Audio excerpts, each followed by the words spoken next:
So what kind of objections are you hearing over the phone right now as you're calling expireds? You know what? Not as many as you would think.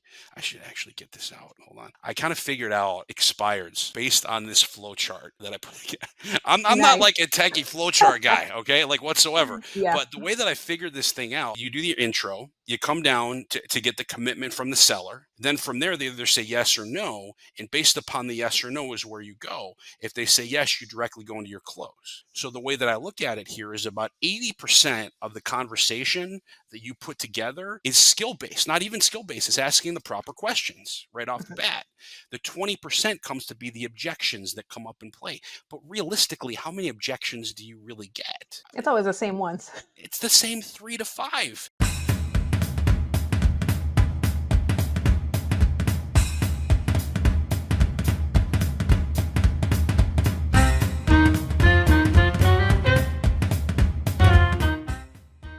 What's going on, everyone? Welcome back to a brand new episode of Vulcan 7 Coaches and Mentors, where we bring you some of the best tips and strategies so that you can implement in your business immediately. Now, if you're watching this, if maybe you're lacking a little bit of confidence when it comes to calling, maybe you're getting discouraged because you're hearing just way too many no's over the phone and you think maybe calling just doesn't work, then you'll definitely want to stick around, take a piece of paper out, a pen, because today's guest is going to share with us exactly how he gets through these situations. Now, today's guest is a very familiar face. So with that being said, I want to bring on Aaron Wittenstein. So Aaron, welcome.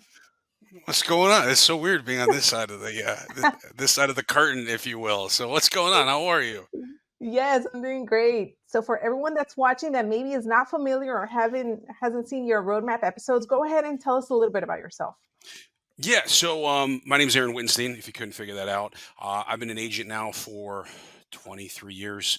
I sold in Illinois, New York for 10 years, and I was the crazy person to then rebuild my business for the third time in Florida. So I'm now in Florida. I've been here for a little over a year, a little licensed for a little under a year.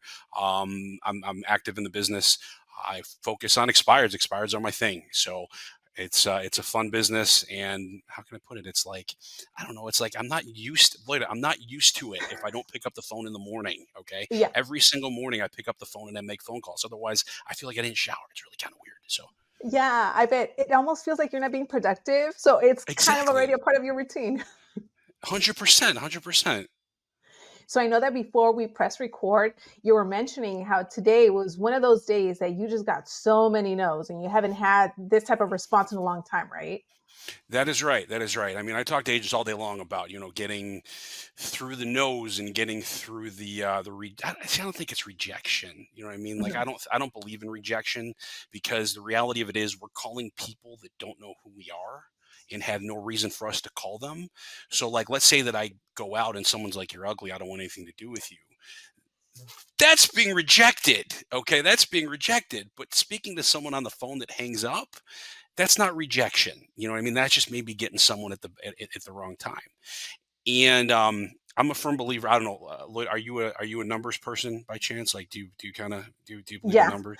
Okay, okay. I'm a huge in Yeah. my old age of 42 years of age. I'm a huge numbers person.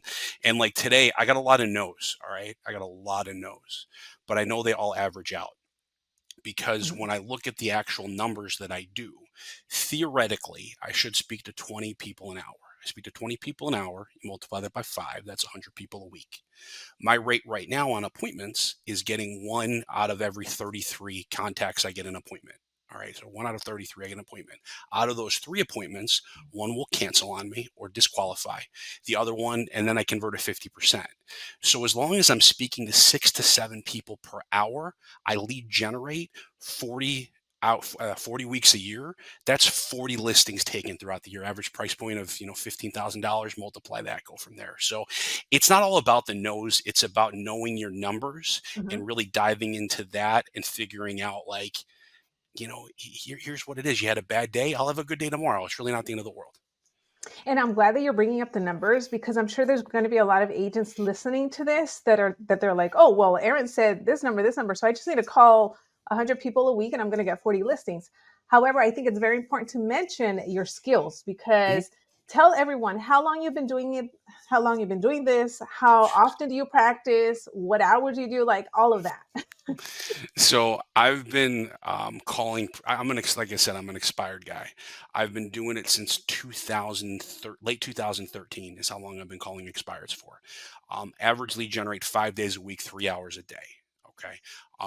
Role play scripting practice. I try to get in 10 to 15 minutes a day if I can, with kids and schedules, it's hard to do that. Yet, like I said, even with the people, that I personally teach, I am on the phone with them. I'm on the phone every morning at 8 o'clock in the morning. And I'm pushing 15 hours a week right now. So you're on the phone at 8 o'clock. Are you just Mhm. calling expires, or are you also calling for sale by owner or circle prospecting, or what does that look like? I focus predominantly on expireds. I've always enjoyed expireds the most. I tip my toes into the for sale by owner realm, if you will. Not my biggest thing in the world. I have taken listings though from calling for sale by owners. So, but expireds are what I really enjoy working with. So what kind of objections are you hearing over the phone right now as you're calling expireds? You know what? Not as many as you would think. I should actually get this out. Hold on. It here. Can I show you something kind of cool that I put Yes, together? go ahead. Can I show you this? I kind of figured out expireds based on this flow chart that I put together. I'm not Nice. like a techie flow chart guy, okay, like whatsoever. Yeah. But the way that I figured this thing out, and like I said, this is so like rudimentary. It's a good word. I never use that word in a sentence ever in my entire life. But it's you get you do the intro, you come down to get the commitment from the seller. Then from there, they either say yes or no. And based upon the yes or no is where you go. If they say yes, you directly go into your close. So the way that I look at it here is about 80% of the conversation that you put together is skill based, not even skill based. It's asking the proper questions right off the bat.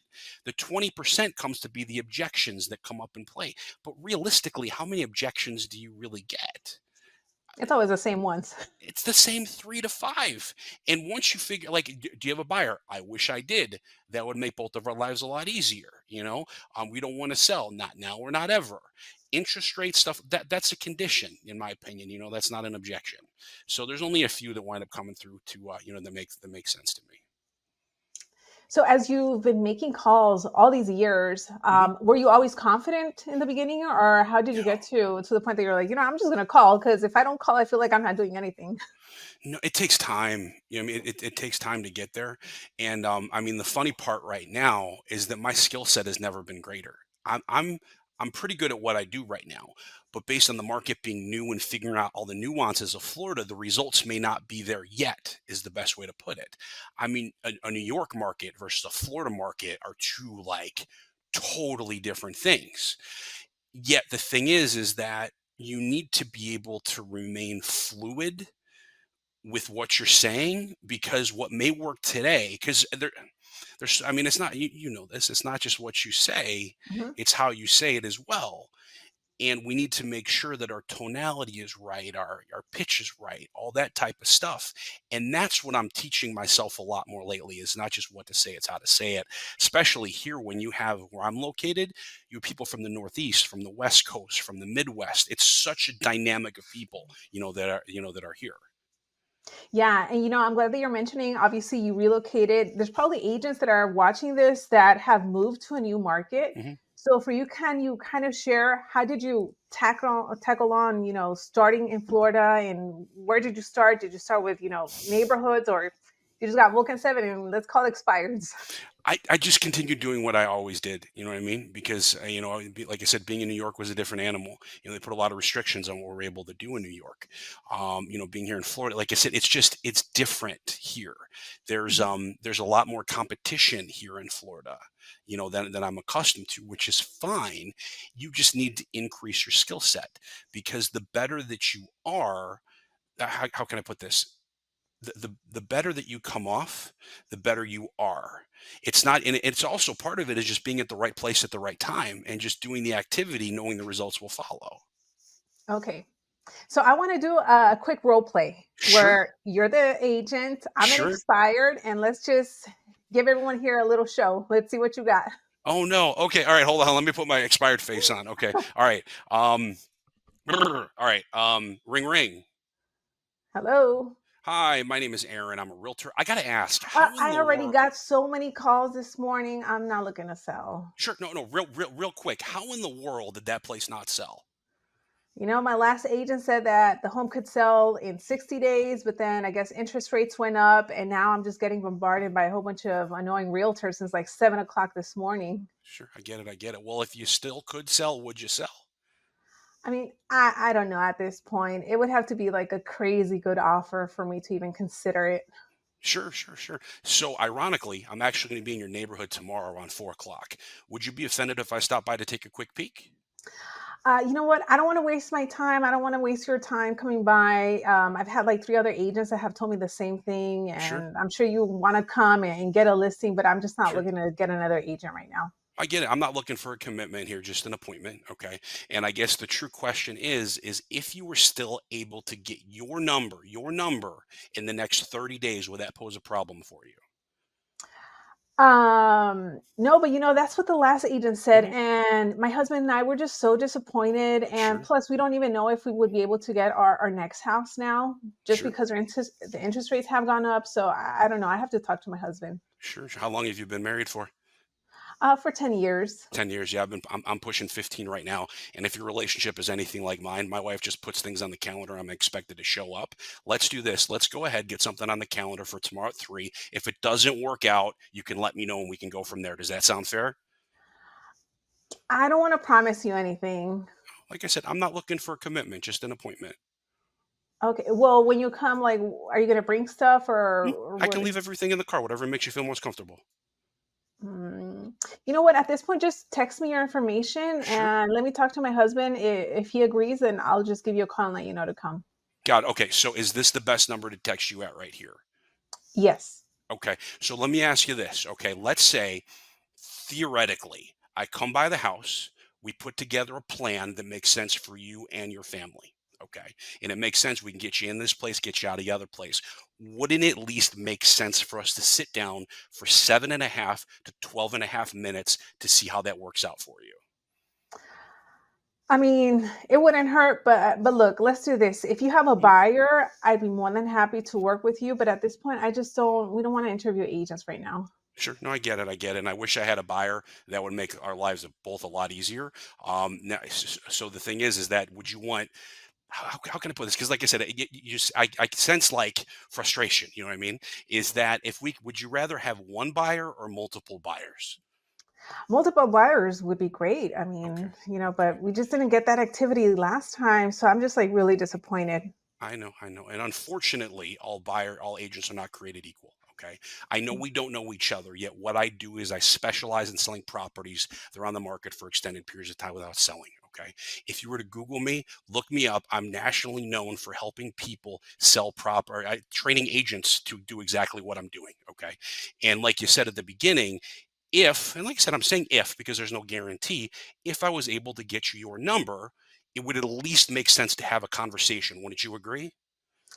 Um, I guess, it sounds like I don't have anything to lose, right? Yeah. it's not like you're gonna hold a gun to my head and tell me to sign anything. No, no, no, no, no, no. I don't do. I'll bring some donuts. We'll bring a couple glazed donuts and some coffee with or something too. Oh, okay. Yeah, we like donuts. Okay, sounds good. Bring donuts. See you tomorrow. Whatever I said before. Look forward to meeting you. Okay, awesome. Thank you. Oh, you're trying to give me a heart attack over here? My gosh. Oh my gosh.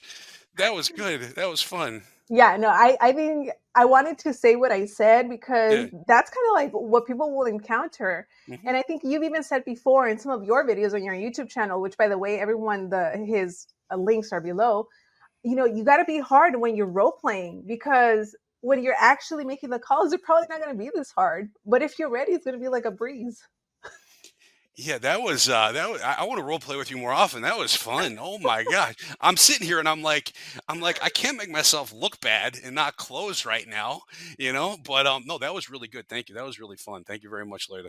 Yes, no, I loved everything you said, the tonality. You even brought in the humor, which I think that was funny. What kind of threw me off was when you asked me, how long I had been married for, which I think a lot of agents, that's another way for you to start creating some type of conversation or rapport. So I think that was awesome. Thank you. That's like my favorite one that I've ever come up with because it's Yeah. like, how long you been married for? Yeah. If your relationship is anything like mine, which is true, my Yeah. wife just throws stuff on my calendar. I'm expected to show up. And they're like, well, I get it. You're right. And it works really well. Yeah, I wanted to laugh when you said that because I was not expecting it. It kind of threw me off. Yeah. So awesome. I hope that everyone that listens to this, will probably have to rewind and rewatch it and write down some notes. Yes. So when it comes to, tonality or Mhm. everything that we just kind of even went over in this role play, how can an agent that's maybe not so skilled start getting into that, learning about tonality and communication and being like an active listener so that they can be like on their toes? Get in touch with me. I mean, I don't. Here's the thing: is like I don't know where to find it because I kind of taught myself how to do it. Um, the thing, like you got your upswings and your like. If you look at my Yeah. intro that I use, it's like, "Hi, my name is Aaron. I'm a realtor." You know what I mean? Downswing. I got to ask real fast: how in the world did that home not sell? Up, down, because as we know, an upswing shows curiosity, if you will, and a little confusion, and then downswing shows authoritative. All right. Mhm. And then you got to be able to mirror and match based upon the way they respond to that question. Okay. And then you have to know when to be firm and when to not be firm. And there's so much that comes into play with it. It's just, I don't want to say practice, but it's a lot of practice. Yes. And with that, tell us about your coaching or your programs or whatever you have so agents can get in touch with you. Sure, sure. I do a lot. I coach a handful of agents across the country right now. Really proud. One of my guys just took his fourth listing the other day, so we've been working together for like Nice. 6 weeks. It's so much fun. You know what I mean? To help others. I coach 10 agents across the country. And the way that I look at it is when I teach other agents how to do the things that I'm doing and I don't do them, I look like a hypocrite. So by helping others, it helps me grow my business.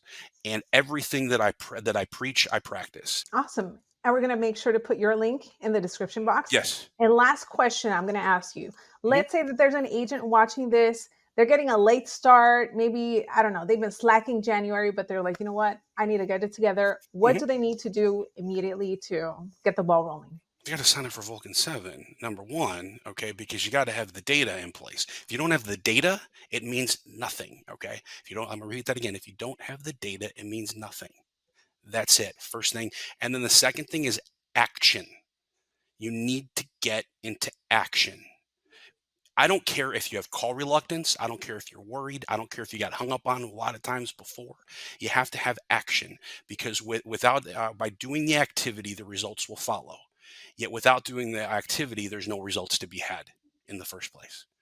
Will it take time to produce them? Yes. But every now and then you come across a slam dunk, you make $25,000 and things are good, but you got to get the data. You got to get the data. There you go. So you heard it from Aaron. So with that being said, Aaron, thank you so much for being on today's episode. We got to Thank do you. this again, another role Yes. play session. I I'm might be so a little game. tougher, but we got to keep on testing you. Oh, you can't get tougher than what you just did on me. That was like oh, yes, we're going to connect after this, okay? Okay. All right. All right, everyone. Thank you for watching. We'll see you on the next one. Take care, guys. Bye. Thank you.